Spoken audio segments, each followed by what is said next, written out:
کوئی جواز نہیں ہے، کوئی دلیل نہیں ہے، کوئی ثبوت نہیں ہے، یہ محمل ہے، اس لیے یہ حرام ہے، ان کا پڑھنا گناہ ہے۔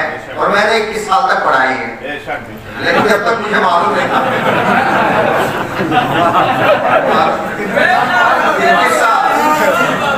21 سال تراویح پڑھائی ہے میں نے۔ ہاں، کیونکہ میں جہاں بھی جاتا تھا حاضر ہوتی تھی قاری احمد صاحب قرآن سنانے کے لیے، ہمیں بھی بڑا مزہ آتا تھا، نظرانہ نہیں موٹا ملتا۔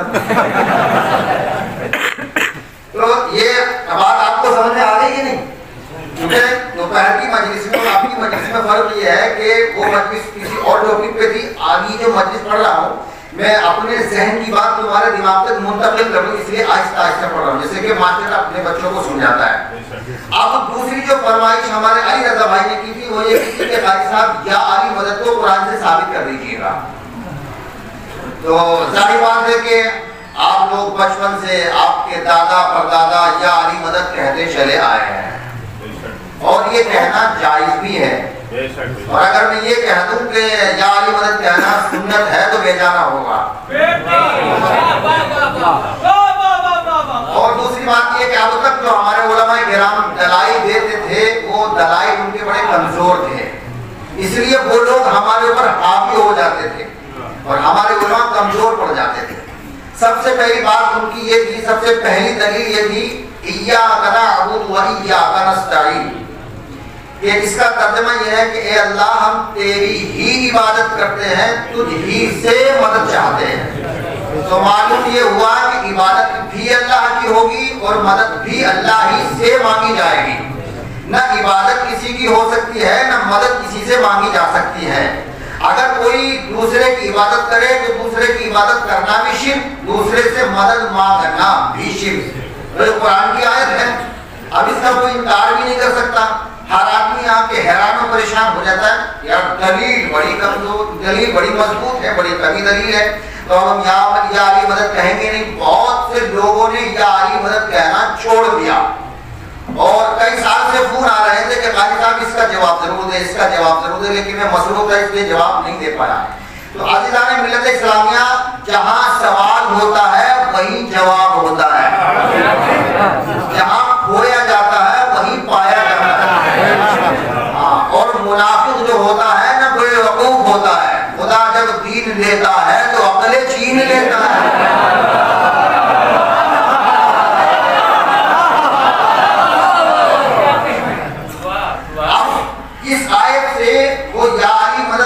کو شرک کر رہے ہیں، لیکن اسی سے یا علی مدد کہنا ثابت ہے۔ اب وہ کہتے ہیں کہ دیکھیے زندگی میں تو مدد مانگ سکتے ہیں، لیکن بعد انتقال مرنے کے بعد وہ خود ہمارا محتاج ہو جاتا ہے تو ہماری کیا مدد کرے گا؟ اور وہ بھی ما تحت الاسباب اور ما فوق الاسباب کا چکر چلا دیتے ہیں کہ سبب کے ذریعے مدد مانگنا جائز ہے، بغیر سبب کے مدد مانگنا شرک ہے، بدعت ہے، حرام ہے۔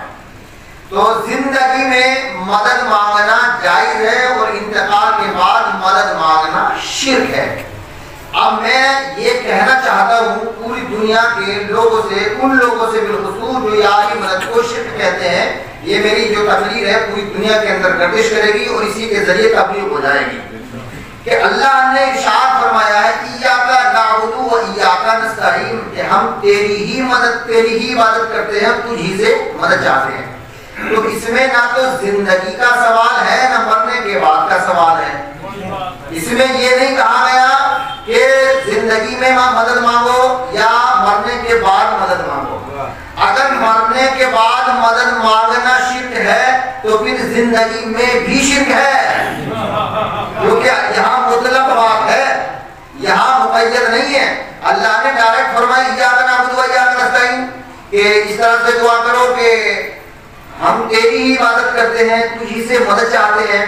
تو اس میں نہ تو زندگی میں مدد مانگنے کا کہیں ذکر ہے اور نہ مرنے کے بعد کہیں ذکر ہے۔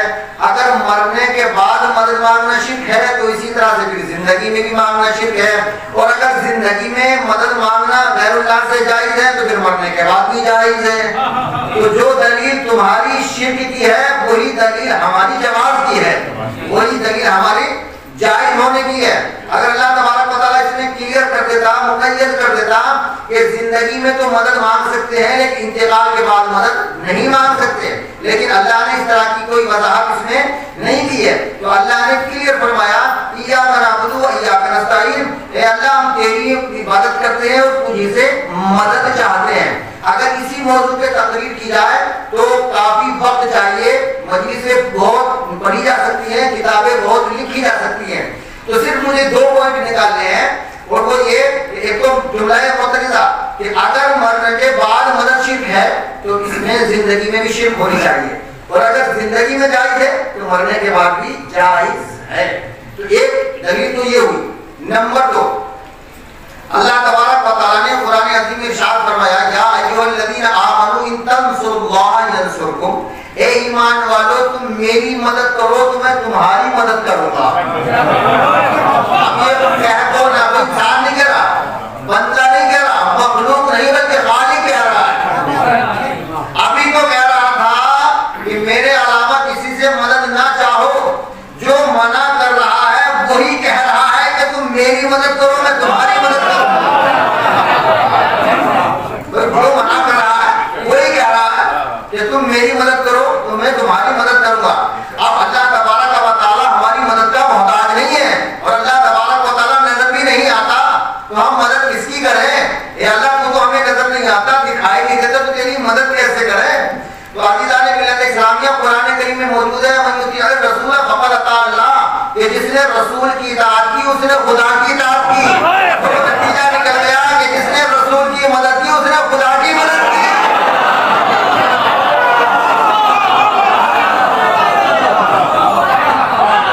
اس نے رسول کی مدد کی، اس نے خدا کی مدد کی۔ تو اب معلوم یہ ہوا کہ مدد کرنا جائز ہے، رسول کی مدد کرنا۔ اب اللہ تبارک و تعالیٰ جب رسول کی مدد مومنوں سے کروا رہا ہے تو پھر سب سے بڑا شرک نعوذ باللہ تو اللہ تبارک و تعالیٰ کروا رہا ہے۔ خدا جب دین لیتا ہے تو اپنے دین لیتا ہے۔ آئیے بالکل لاسٹ امیج پہ چلتے ہیں، جو سب سے بڑی جاندار، سب سے بڑی قوی مضبوط دلیل ہے، سورہ حدید ہے، 27واں پارہ ہے۔ اللہ تبارک و تعالیٰ نے قرآن عظیم میں ارشاد فرمایا وَلِيَعْلَمَ اللَّهُ مَن يَنصُرُ رُسُلَهُ بِالْغَيْبِ، اللہ اس کو جانتا ہے جو رسولوں کی غیب میں مدد کرتا ہے۔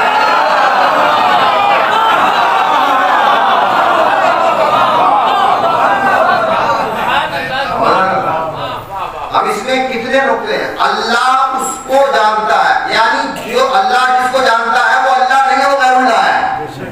اللہ الگ ہے اور اللہ جس کو جانتا ہے وہ الگ ہے۔ تو اللہ اس کو جانتا ہے جو رسولوں کی، رسول کی نہیں، یہ جمع کا صیغہ ہے، رسولوں کی مدد کرتا ہے، اور وہ بھی غیب میں۔ تو ہمارے رسول تو سب سے آخر میں آئے ہیں نا، اس سے پہلے بہت سارے رسول آئے ہیں، تو اس کا مطلب ہے کہ اللہ جس کو جانتا ہے اس نے تمام رسولوں کی مدد کی ہے، یہ قرآن سے ثابت ہو گیا۔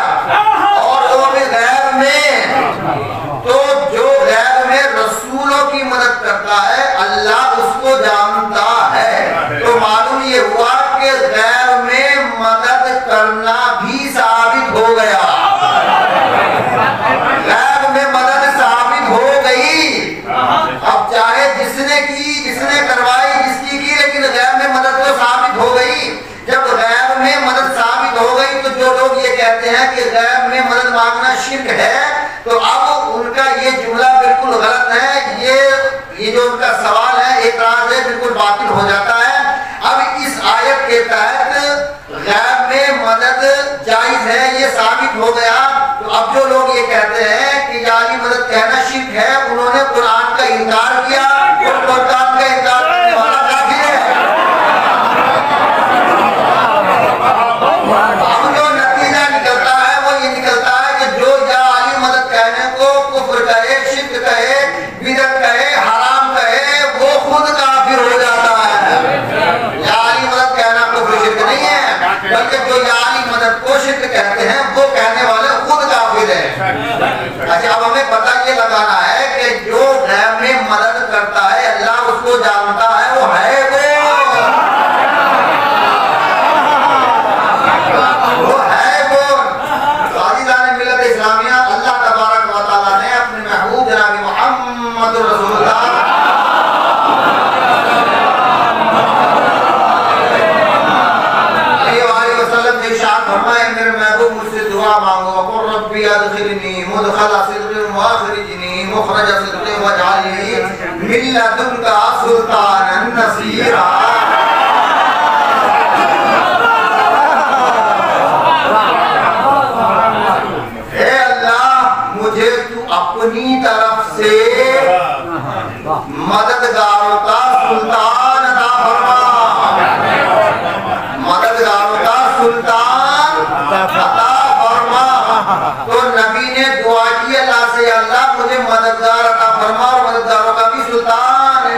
کرتے ہیں سب کا بادشاہ سردار عطا فرما، اور اپنی طرف سے فرما۔ نبی نے دعا مانگی اور اللہ تبارک و تعالیٰ نے قبول کر لی۔ فاضلان ملت اسلامیہ، اللہ تبارک و تعالیٰ نے مددگار دیا اور اپنی طرف سے دیا، اپنے گھر سے دیا۔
جنگ خیبر میں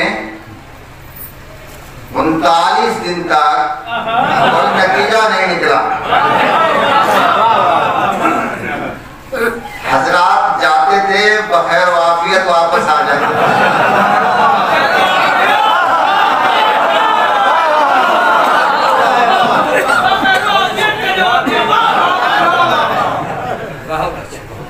مرحب کا دیدار کرتے تھے واپس آ جاتے تھے۔ اس سے زیادہ ادبی جملہ میں نہیں بول سکتا۔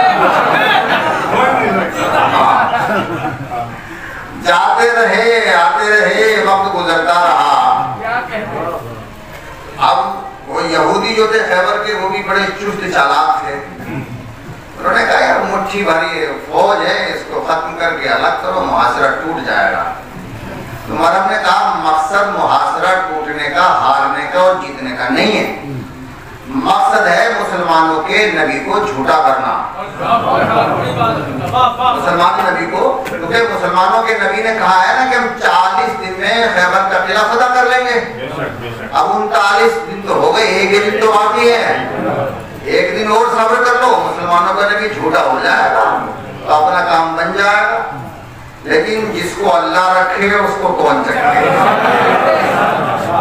جب 40واں دن کی صبح ہوئی تو آقا علیہ السلام نے ارشاد فرمایا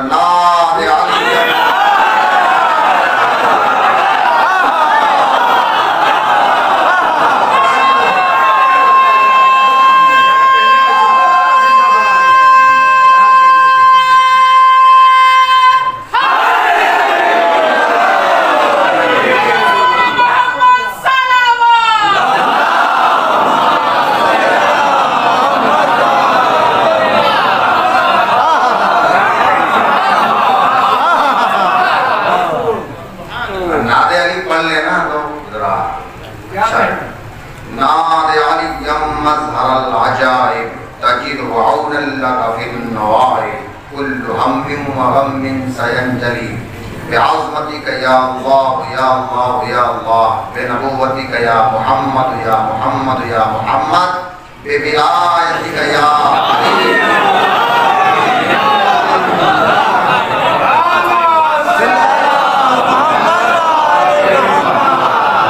تو قرآن نے کہا کہ اللہ اس کو جانتا ہے جو غیب میں رسولوں کی مدد کرتا ہے۔ رسول نے اللہ سے مانگا، اللہ نے عطا فرمایا اپنی طرف سے اور اپنے گھر سے۔ نبی نے پکار کر بتا دیا علی کو خیبر میں، تو عزیزان ملت اسلامیہ معلوم ہو گیا کہ جس کو رسول مدد کے لیے پکارے، ہم بھی اس کو مدد کے لیے پکارتے ہیں۔ تو علی کو مدد کے لیے پکارنا سنت ہو گیا۔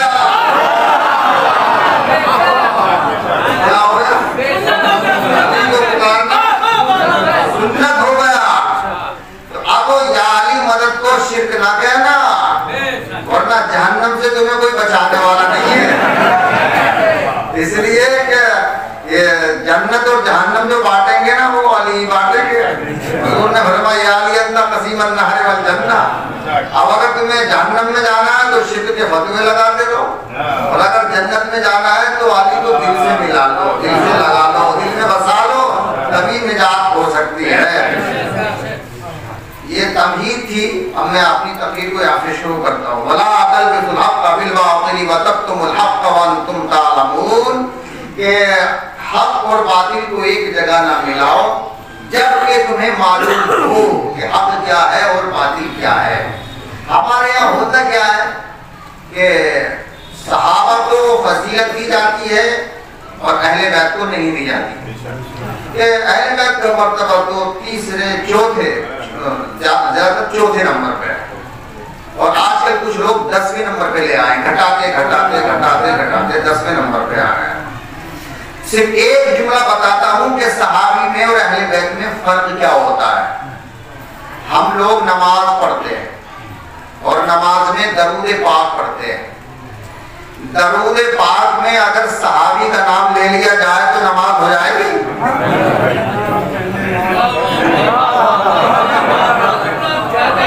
نماز میں درود پاک میں اگر صحابی کا نام لے لیا جائے تو نماز مردود ہے، اور جب تک اہل بیت کا نام نہ لیا جائے جب تک نماز مقبول نہیں ہوتی۔ تو اہل بیت کے نام سے نماز مقبول ہوتی ہے اور صحابی کے نام سے مردود ہوتی ہے۔ اب پتہ چلا کہ صحابی میں اور اہل بیت میں کیا فرق ہے۔ عزیزان ملت اسلامیہ، صحابی وہ ہے کہ جس کا سر رسول کے قدموں میں ہو۔ صحابی وہ ہے کہ جس کا سر رسول کے قدموں میں ہو۔ یا رسول اللہ، میری معراج یہ ہے کہ میں تیرے قدم تک پہنچا، تیری معراج یہ ہے کہ تو خدا تک پہنچا۔ تیرے قدموں میں آنا میرا کام تھا، میری بگڑی بنانا تیرا کام ہے۔ صحابی وہ ہے کہ جس کا سر رسول کے قدموں میں ہو۔ جملہ توجہ کے ساتھ پڑھنا تو کیوں لایا؟ صحابی وہ ہے کہ جس کا سر رسول کے قدموں میں ہو۔ اہل بیت وہ ہے کہ جس کے قدم رسول کے قدموں میں ہو۔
اب یہاں پہ کوئی نور ہے، رسول کے انور پر نبی کا نواسا حسین آ گیا. اب رسول کو پتا لگ گیا کہ میری کمر پر میرا نواسا سوار ہے. دل میں خیال آتا ہے کہ سجدے سے سر کو اٹھاؤں یا نہ اٹھاؤں,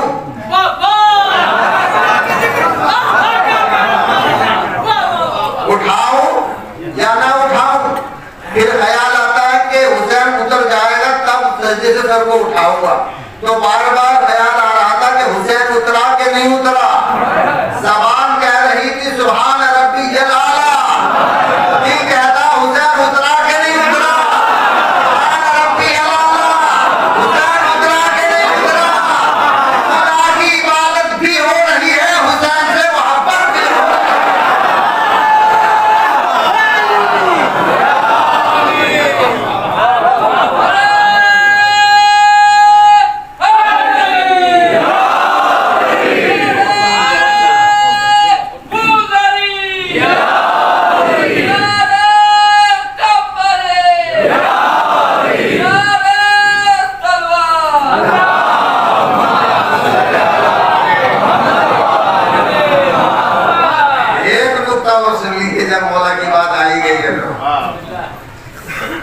حضور صلی اللہ علیہ وآلہ وسلم کو معراج ہوا, ٹھیک ہے, متفقون علیہ بات ہے, شیعہ سنی سب کے یہاں.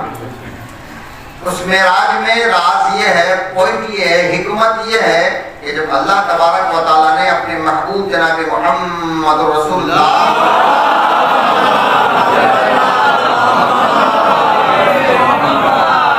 معراج پر بلایا تو لا مقام میں بلایا, زمین نیچے رسول اوپر.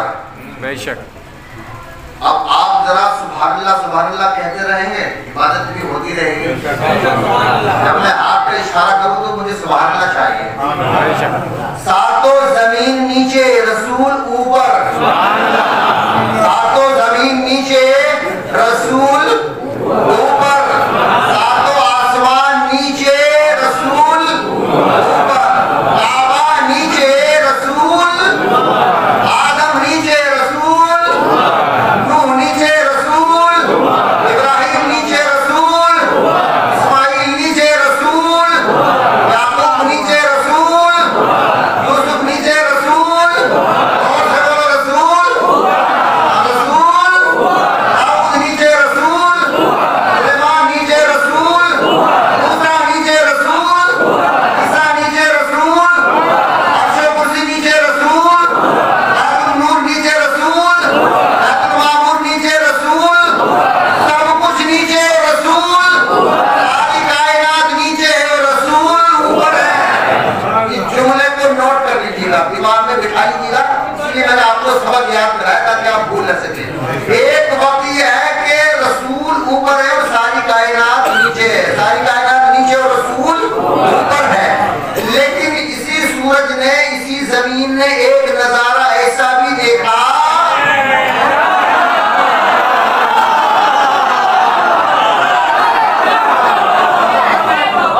حالت سجدہ میں رسول نیچے ہے,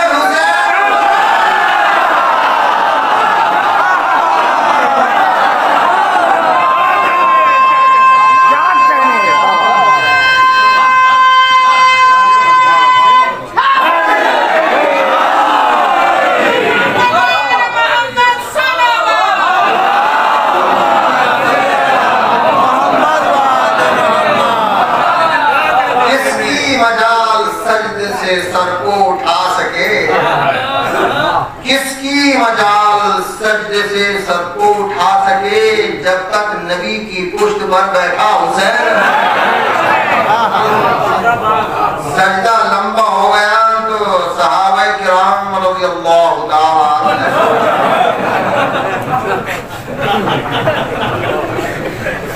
کہ حضور صلی اللہ علیہ وسلم کا انتقال تو نہیں ہو گیا, یہ تاریخ میں لکھا ہوا ہے, یا نیند تو نہیں آ گئی, ایسے بھی صحابت ہے, نماز میں نیند تو نہیں آ گئی, کیونکہ یہ تو رسول کو بھی غسل جنابت کی حالت میں نماز پڑھوا دیتے.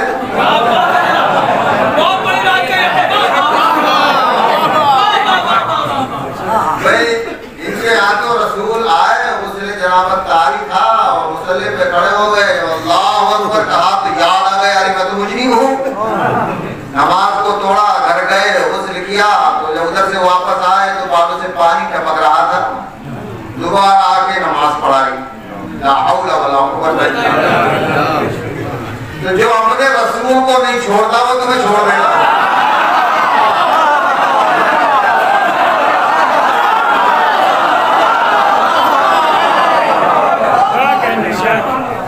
تم کا تمہاری کیا حیثیت ہے اس نے کوئی نہیں چھوڑا؟ معراج کو جانے سے پہلے 4 بار آپریشن کرا دیا، اپنے نبی کا 4 بار آپریشن کرا دیا، نہ انجیکشن تھا، نہ دوائی تھی، نہ کلوروفارم تھا، سیرا تھا، نہ کولم تھی، نہ بینڈیج تھی، کچھ بھی نہ تھا۔ جبریل اتنا بڑا سرجن ہے۔ اچھا مجھے تو جبریل بھی انٹرین لگتا ہے، تو ایک بار خراب ہو گیا تو دوسری بار کرنا پڑا، دوسری بار خراب ہو گیا تیسری بار کرنا پڑا، تیسری بار خراب ہو گیا چوتھی بار کرنا پڑا۔ یا تو اللہ تبارک و تعالیٰ نے سکھا کے نہیں بھیجا تھا، یا تو ٹھیک سے کرنا نہیں آتا۔ بے وقوفوں کو شرم نہیں آتی کہ ہمارے نبی کی توہین ہو رہی ہے، اتنی بڑی توہین ہے نبی کی۔ آدم سے لے کے عیسیٰ تک کسی نبی کا آپریشن نہیں ہوا، کسی نبی کے دل کے اندر سیاہ یا گندگی کا کفر کا کالا دھبا نہیں تھا، خاتم النبیین کے دل کے اندر کالا دھبا تھا۔ تو جب ان کے اندر نہیں تھا، ان کے اندر ہو تو سید المرسلین کیسے بن جائیں گے؟ ان سے افضل تو وہ ہو جائیں گے، بھائی ان سے افضل تو وہ ہو جائیں گے کیونکہ ان کے دل پاک تھے اور ان کے دل ناپاک، نعوذ باللہ۔ تو اس طرح کے تو ان کے عقیدے ہیں۔ تو عزیزان ملت اسلامی، اور آپ نے سنا ہوگا نا کہ حضرت دائی حلیمہ نے حضور کو دودھ پلایا، دائی حلیمہ نے پلایا، پالا ابو طالب نے، دودھ پلایا دائی حلیمہ نے۔ تو دائی اچھا مولوی بڑے جھوم جھوم کے کرتا ہے، دائی حلیمہ گود میں تیری جان۔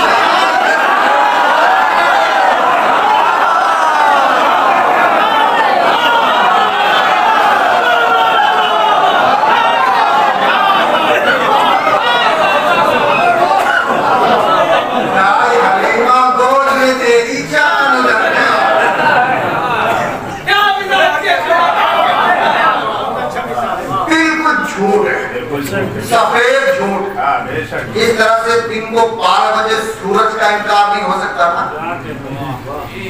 سورج ہے، تو اسی طرح سے یہ جھوٹ ہے کہ دائی حلیمہ نے حضور کو دودھ نہیں پلایا، یہ دراصل جھوٹ ہے، بہتان ہے، باطل ہے۔ اس کی وجہ یہ ہے کہ حضرت ابو طالب کی فضیلت کو کم کرنے کے لیے، گھٹانے کے لیے